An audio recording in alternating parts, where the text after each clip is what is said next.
fue grabado en vivo en la iglesia La Travesía. Nos alegra que puedas utilizar este recurso y esperamos que sea de bendición. Queremos que sepas que es nuestra más profunda convicción que no importando cuán útil sea esta grabación, nunca podrá sustituir la experiencia de pertenecer a una iglesia local. Sería un placer tenerte junto a nosotros en La Travesía, pero de no poder ser así, nos gustaría ayudarte a encontrar una congregación donde puedas pertenecer y servir. Una vez más, nos alegra que puedas utilizar este recurso.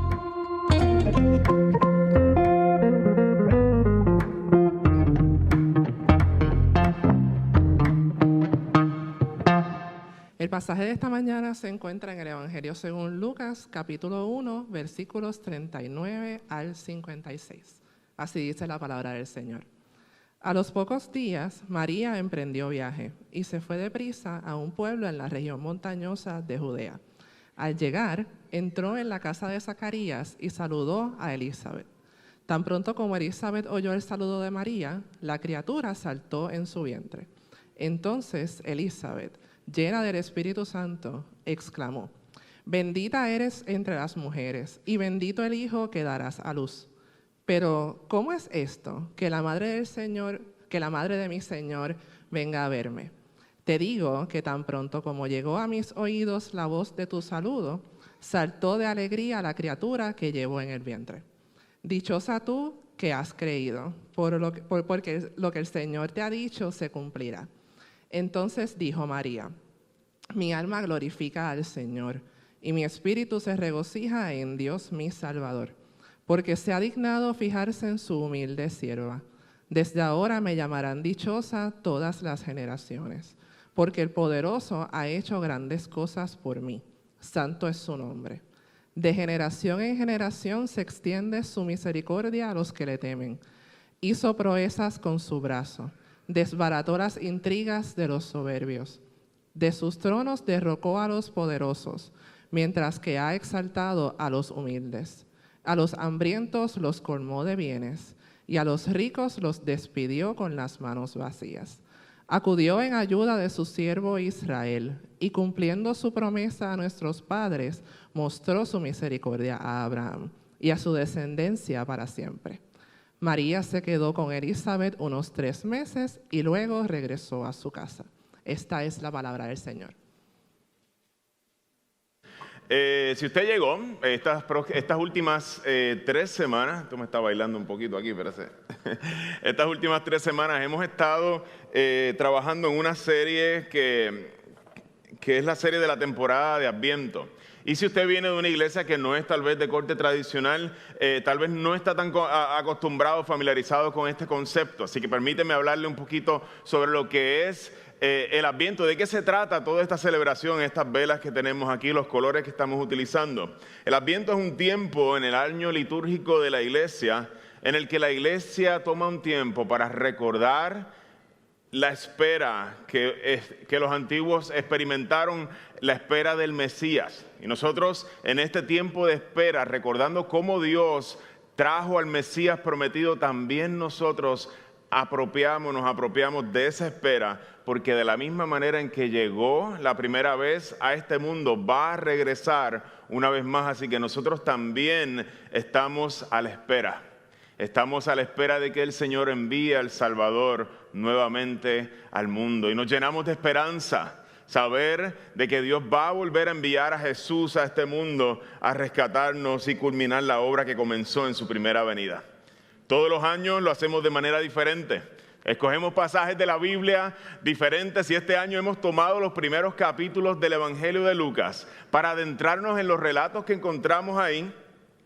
Y estos relatos son concernientes al nacimiento de Jesús nuestro Salvador. En el relato de hoy nosotros vamos a estar considerando un encuentro y una canción. Si usted toma notas, estos son los 2 puntos de mi sermón. Vamos a estar considerando un encuentro y una canción que se ofrecen en los primeros o en los últimos versos del capítulo 2 del libro de Lucas. Mi objetivo en este sermón es que por medio de este encuentro y por medio de esta canción nosotros esta mañana podamos descubrir juntos los patrones que Dios utiliza para obrar en la historia. Y esto es bien importante, porque el Dios del Antiguo Testamento no es diferente al Dios del Nuevo Testamento y no es diferente al Dios que se relaciona contigo hoy y conmigo y cómo se va a relacionar mañana con nosotros.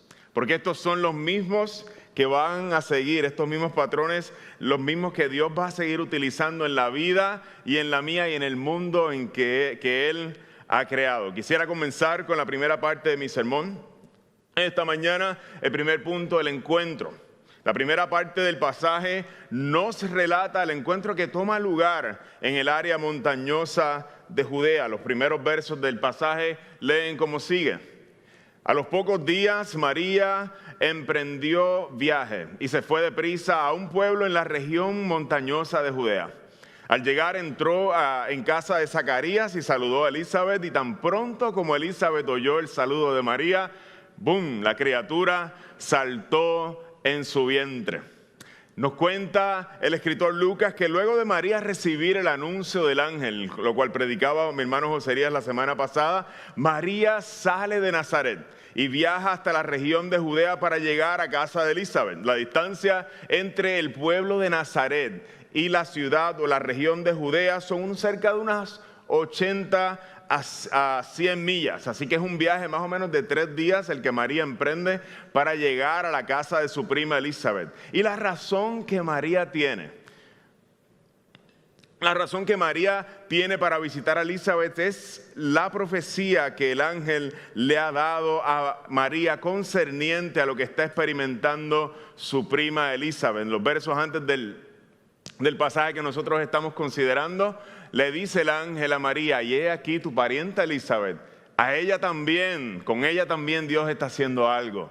Ha concebido un hijo en su vejez, y este es el 6º mes para ella, la que llamaban estéril. ¿Por qué es importante este encuentro dentro del libro de Lucas? ¿Por qué el autor se toma el tiempo de relatarnos los detalles de este encuentro? Familia de la travesía, les recuerdo que la muchacha que recibió la noticia del ángel era una muchacha adolescente, viviendo en un mundo antiguo. Acaba de recibir la noticia del ángel de que va a ser la madre de un Salvador, el Salvador del mundo, y que va a ser concebido de manera milagrosa.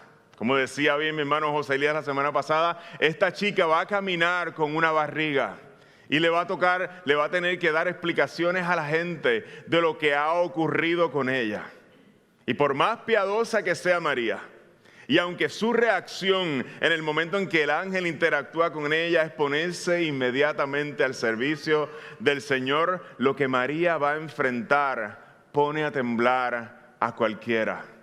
Y va a necesitar la gracia y la fortaleza que vienen solamente de Dios.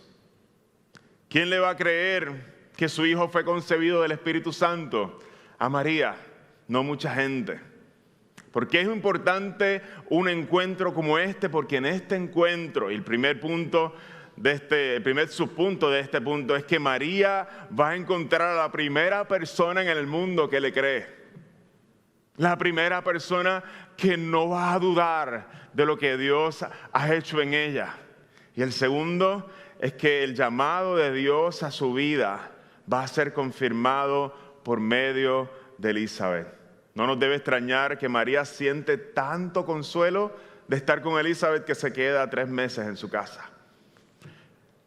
Familia, yo no sé si ustedes son como yo, pero no hay nada mejor que encontrar a alguien que te entienda cuando tú estás pasando una situación bien difícil y no sabes ni cómo vas a caminar en ella.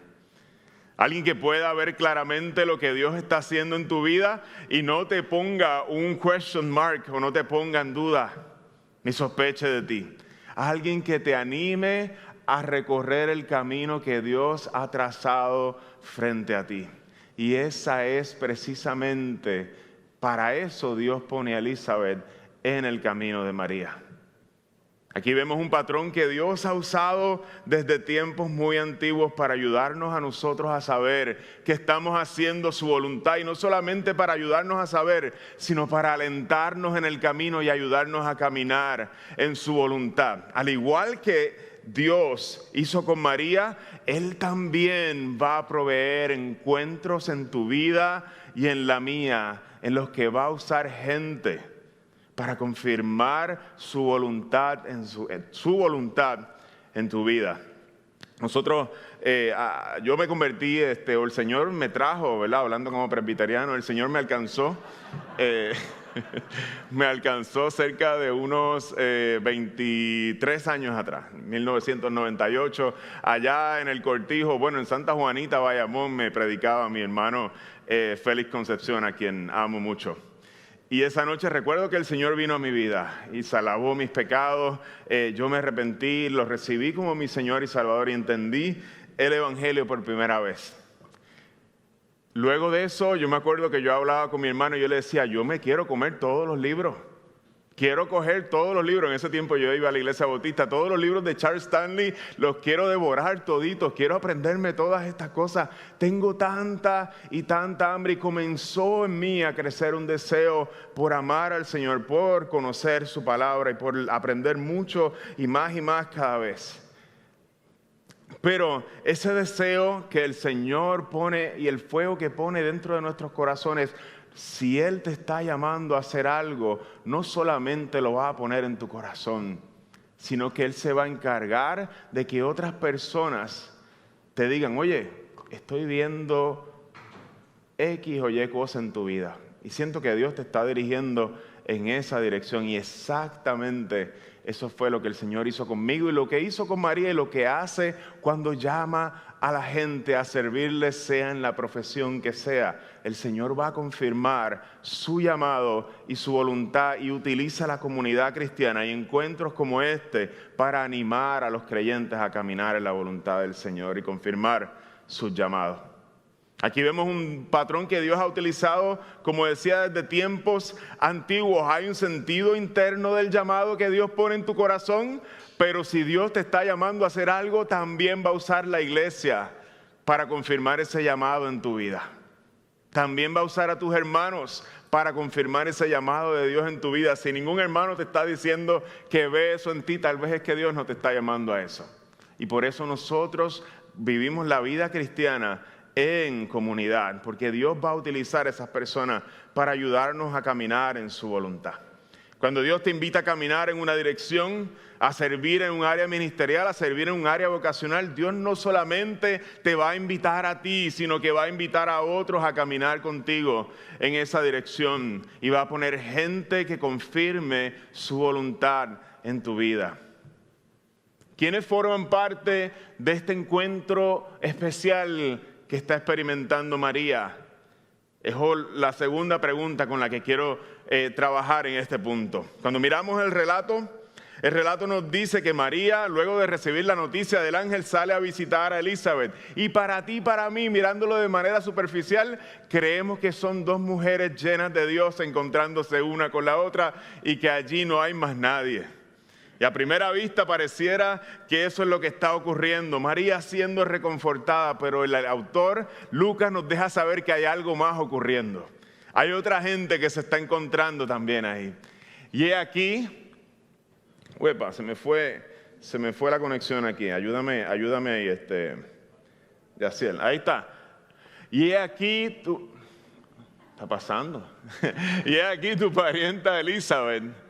Ella también ha concebido. No, ese es el primero de todos los versos. Ese no era. Yo lo leo de aquí, no se preocupen. Tan pronto como Elizabeth oyó, el verso 41, los que tienen ahí en su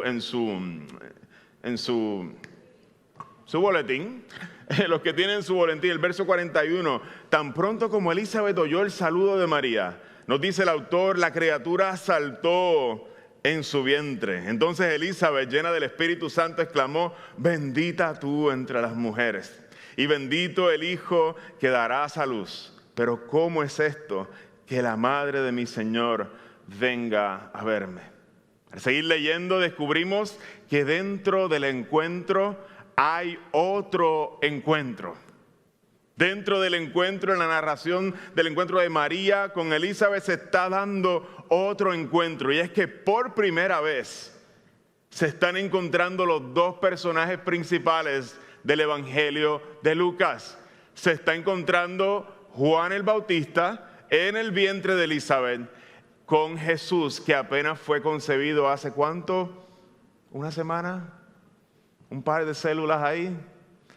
Y ya Juan el Bautista reconoce la presencia de ese par de células y lo reconoce como un ser humano, como el Salvador del universo, y se regocija. Hace un tiempo atrás, unas semanas atrás, tuve la oportunidad de compartir con Pastor Andrew Oates de Coastal Community Church. Y la primera pregunta que me dijo, una de las primeras preguntas que me hizo el pastor, me dijo: ¿cuántos hijos tienes? Yo le dije: tengo 2 nenas chulas que amo, una de 3, una de 5. Y en mayo voy a tener mi tercer hijo. Y él me dice: ¿qué? ¿Tú no tienes 2 hijos?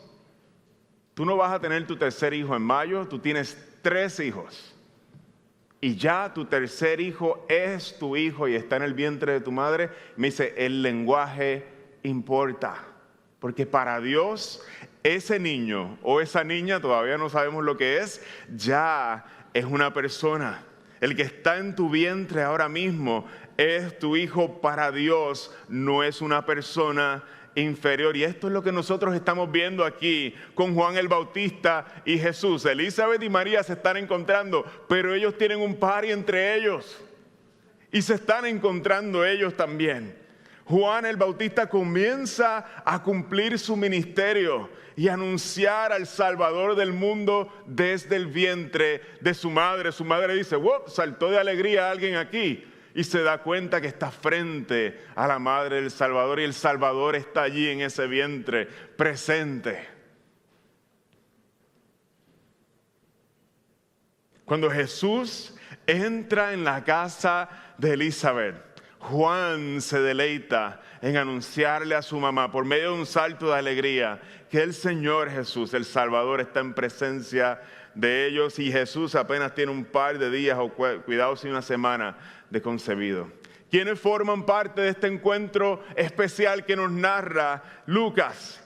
Una mujer que llamaban la estéril, que concibe en su edad avanzada. Una jovencita humilde del barrio que concibe a un hijo de manera milagrosa y 2 bebés que se encuentran el uno con el otro. El mayor salta de alegría por el menor. Cuando nosotros miramos el perfil de cada uno de estos personajes, descubrimos que Dios está comunicando algo por medio de estos perfiles. Les hablaba en un principio de que hay patrones que Dios utiliza desde la antigüedad y va a continuar utilizándolos para revelarse a la humanidad. Una mujer que llamaban estéril de edad avanzada, que tiene un hijo en su vejez, les hace eco eso a otra historia del Antiguo Testamento. No me tiene que contestar. Seguro que sí. Llegan a la mente distintas historias. Llega a la mente la historia de Sara, que concibió, como dice Juan Luis Guerra, dio a luz a los 90. Y el hijo de Sara es ese hijo que Dios iba a utilizar, el hijo de la promesa, Isaac, de quien iba a nacer el pueblo de Israel. Hay otras mujeres estériles en la Escritura que el Señor les permite y abre su vientre para que tengan y les da la bendición de tener hijos. Rebeca, Raquel, Ana, la madre del profeta Samuel, la madre de Sansón, y a todas Dios las utilizó para ser madres de personajes que avanzarían la gran historia de salvación. Cada vez que Dios daba un hijo de manera milagrosa, avanzaba la historia, la gran historia de salvación, y eso es exactamente lo que está pasando en este relato.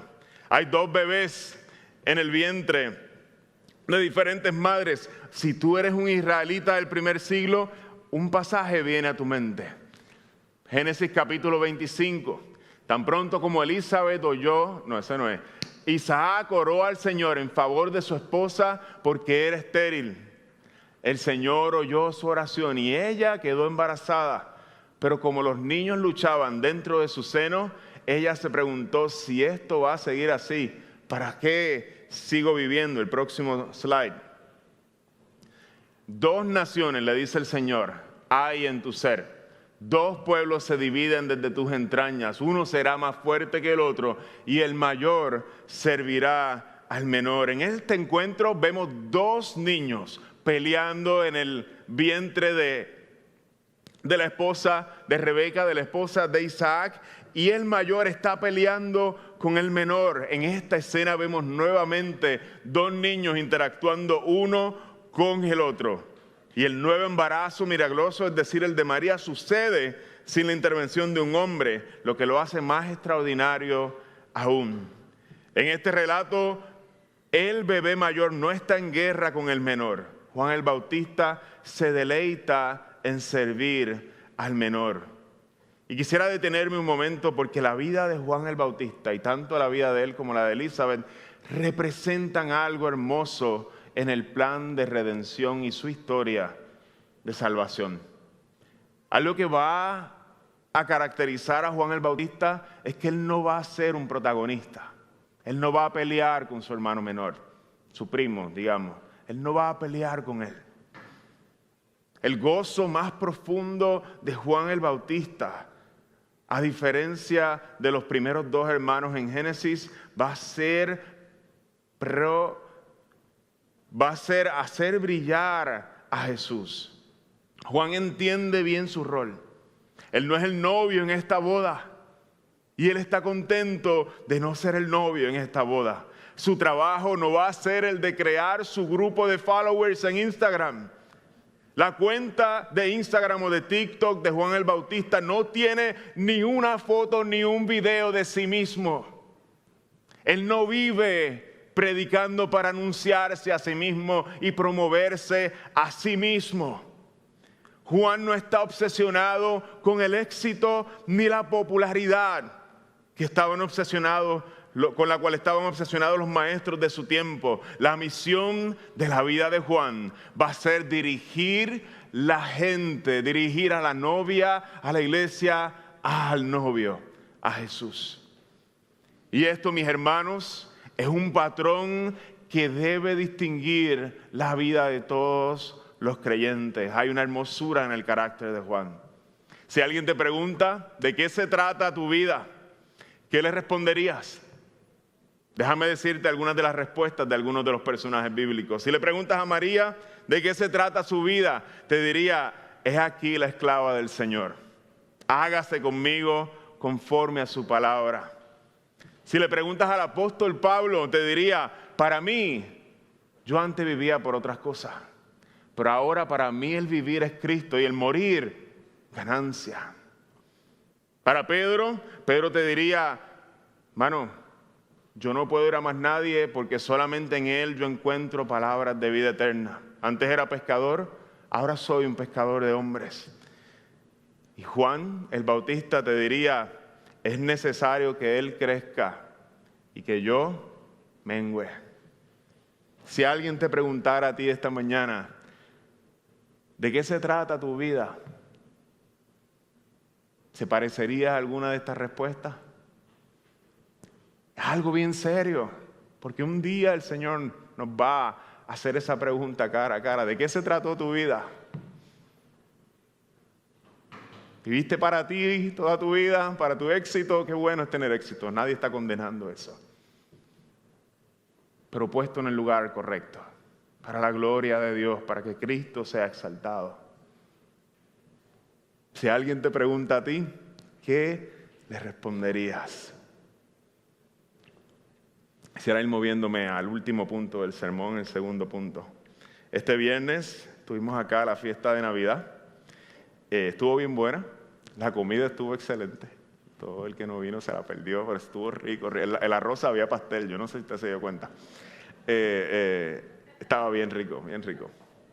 Y en esa fiesta de Navidad, a mitad de fiesta, ¿verdad?, después de que acabaron los niños, comimos y todo eso, se me acerca una hermana, se me acerca a mí y me pregunta, oye, ¿cuándo viene la música? Y es que en Puerto Rico nadie tiene que decirte que en toda fiesta de Navidad se culmina con una parranda. Si no, no hay fiesta de Navidad sin una parranda y sin un buen, ¿verdad? Sonido de cueros de plena y todos disfrutándonos. Y ese también es el cierre de este encuentro que nosotros acabamos de presenciar. Al igual que Juan, en el vientre de su madre, María tampoco va a poder contener su alegría al encontrarse con lo que Dios tenía preparado para ella y la belleza de lo que le va a tocar vivir con el Salvador, que es su Hijo. Y comienza a cantar lo que nosotros hoy conocemos como el Magnificat. La canción del encuentro es el segundo punto con el que quisiera culminar el sermón. Hay una película de Disney que le encanta a mis niñas y narra la historia de una niña huérfana y de cómo ésta pasa de ser una sirvienta maltratada y olvidada en la casa de su madrastra para convertirse en una hermosa y amada princesa de todo un reino. Ustedes conocen el cuento, tal vez el cuento de la zapatilla de cristal, o también se le conoce como el cuento de la Cenicienta.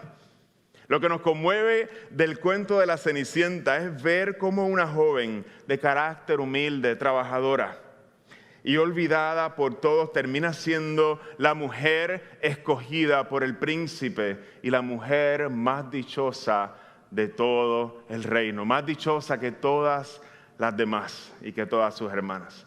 Y en la canción del encuentro con María, ella expresa un sentimiento muy similar al de la Cenicienta en sus palabras y en su canción final. Me pueden poner ahí. Dice: mi alma glorifica al Señor, son sus primeras palabras. Y mi espíritu se regocija en Dios mi Salvador, porque se ha dignado en fijarse en su humilde sierva. Desde ahora me llamarán dichosas todas las generaciones, porque el poderoso ha hecho grandes cosas por mí. Santo es su nombre. María, como les dije al principio, era una niña de la que nadie hablaba mucho. Una niña de una barriada pobre, un lugar olvidado, Nazaret. ¿Qué puede salir bueno de Nazaret? María no venía de buena familia. María no era una líder comunitaria conocida.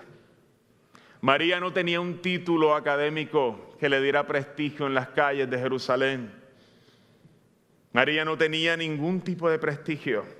María no era una niña de tez blanca. María no era muy probablemente, si viviera hoy, tendría un apartamento muy lindo y arregladito en algún residencial de Puerto Rico, porque María no tenía mucho. Era una muchacha humilde, de humilde condición, y la que tal vez tú y yo no escogeríamos para ser la que lleve al Salvador en su vientre. María en muchos sentidos es como la Cenicienta de la Biblia. Dios, decía ella, se ha dignado en fijarse en mí.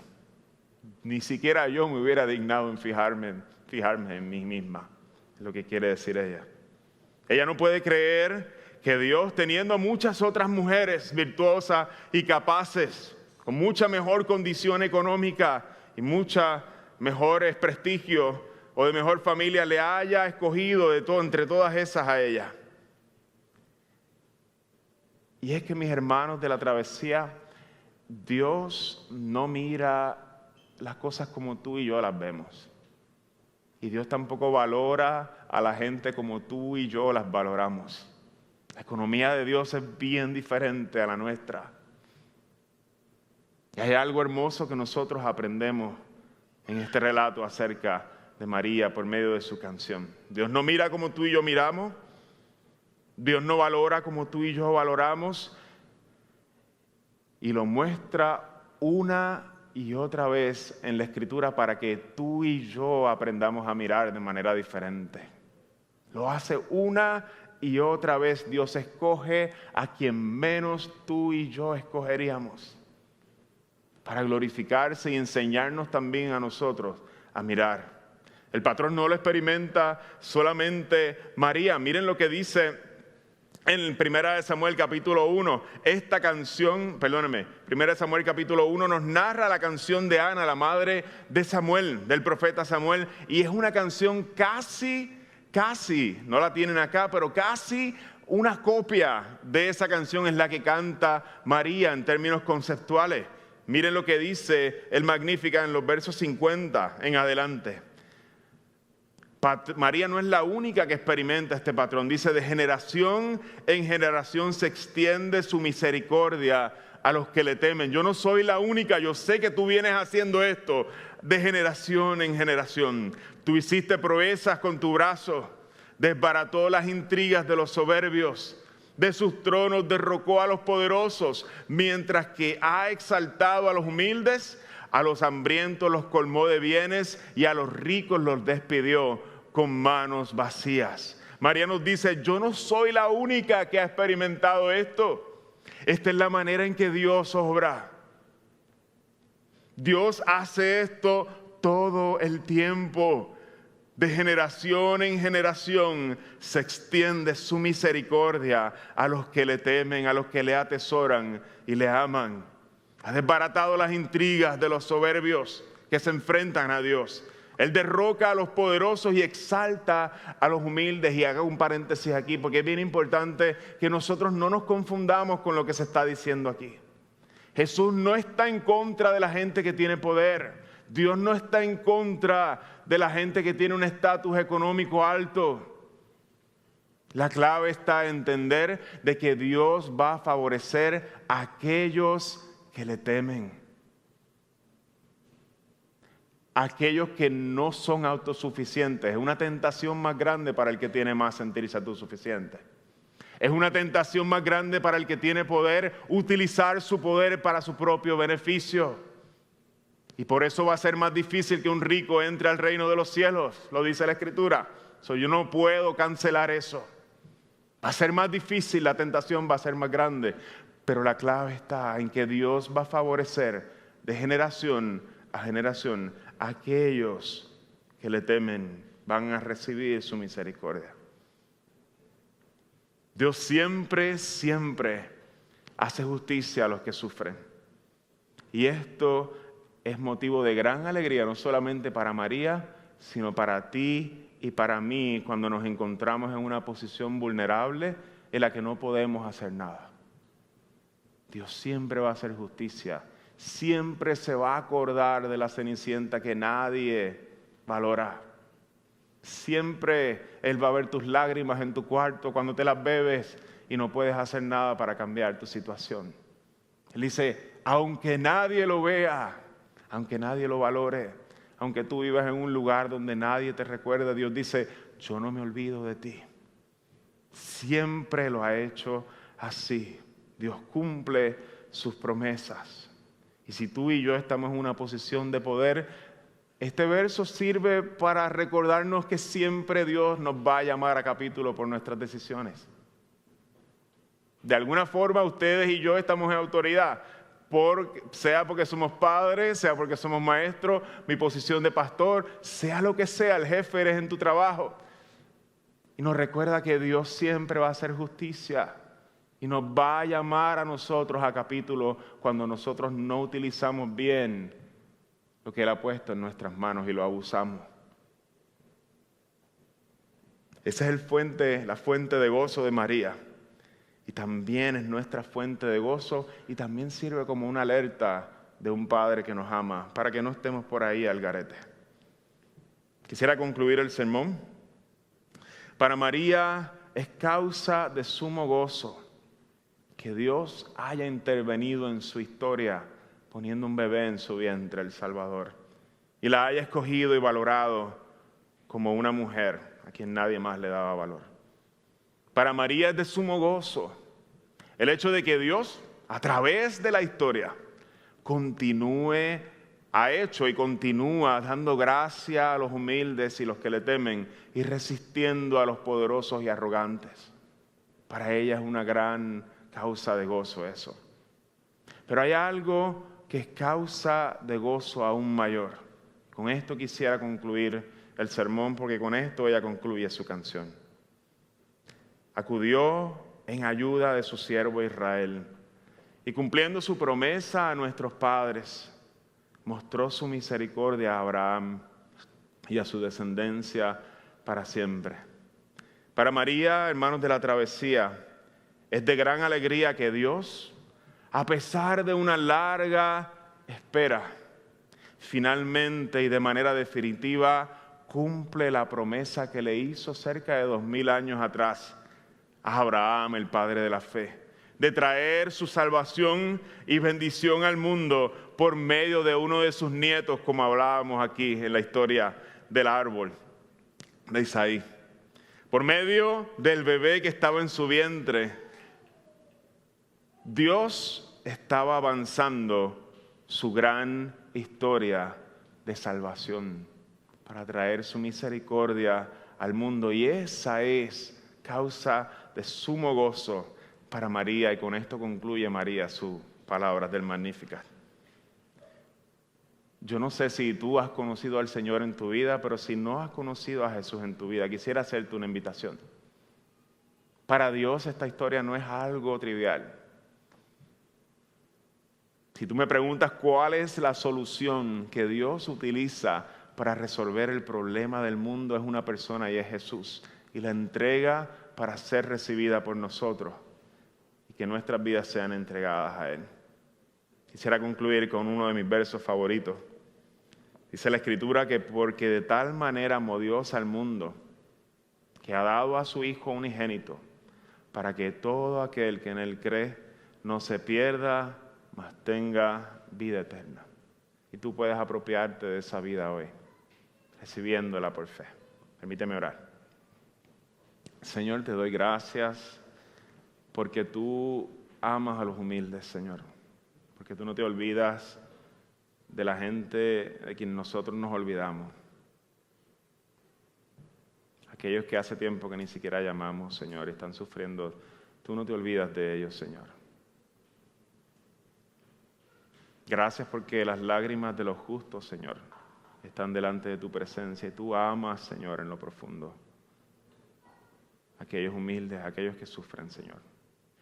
Por favor, fortalece a la familia de la travesía, fortalece a aquellos que no están aquí, aquellos que están pasando por sufrimiento en esta época. Gracias por el Salvador, Señor, porque si fuera por nosotros no nos podemos acercar a tu presencia, pero Jesús, este niño, nació y vivió la vida que nosotros no podíamos vivir, para que nosotros pudiéramos ser recibidos en tu presencia. Que nadie salga hoy, Señor, te pido, sin recibir este regalo de vida eterna. En el nombre de Cristo Jesús. Amén.